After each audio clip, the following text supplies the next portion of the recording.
Почитувани, со договорени имигранти за пари, ДПМН ја предаде Македонија, ја продаде за пари, за скапи кредити врз грбот на народот. Цела недела одбегнуваа да одговорат на нашите повици, одбегнуваа да ја потпишат резолуцијата во која што експлицитно стои дека нема да дозволиме да се носат мигранти. Наместо да застанат заедно со нас, поднесоа контрарезолуција, контрапротести, контрарезолуција, лажни вести, закани со кривични пријави, исто како во времето на Никола Груевски.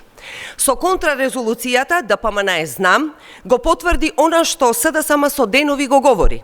Постои договор мигранти за пари. Државата, почитувани, е во тешка финансиска состојба. Дупката моментално е 1 милијарда евра. Трезорот се затвара пред време, доцнат исплати за породилно, доцнат исплати за социјална помош, на ДДВ, нема пари за плати и пензии. Но парите не и требаат на власта за граѓаните, туку за пумпање пари преку наместени тендери и бизниси.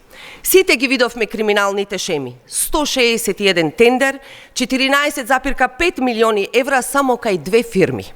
Затоа договараат мигранти за пари и скапи кредити, што утре ќе ги враќаат младите и идните генерации.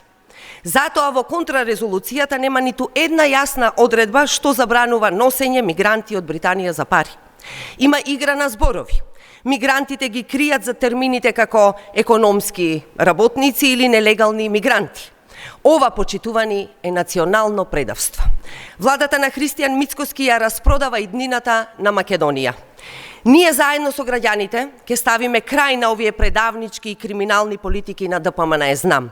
Крај на предавството на Македонија, крај на корупцијата и криминалот, крај на тендерите за пумпање пари од граѓаните, крај на катастрофалните економски политики, крај на изолацијата. Доаѓа вашиот крај. Тоа граѓаните ќе ви го испорачат. Борбата за Македонија почна и нема да застане. Сите ќе одговарате. Ви благодарам.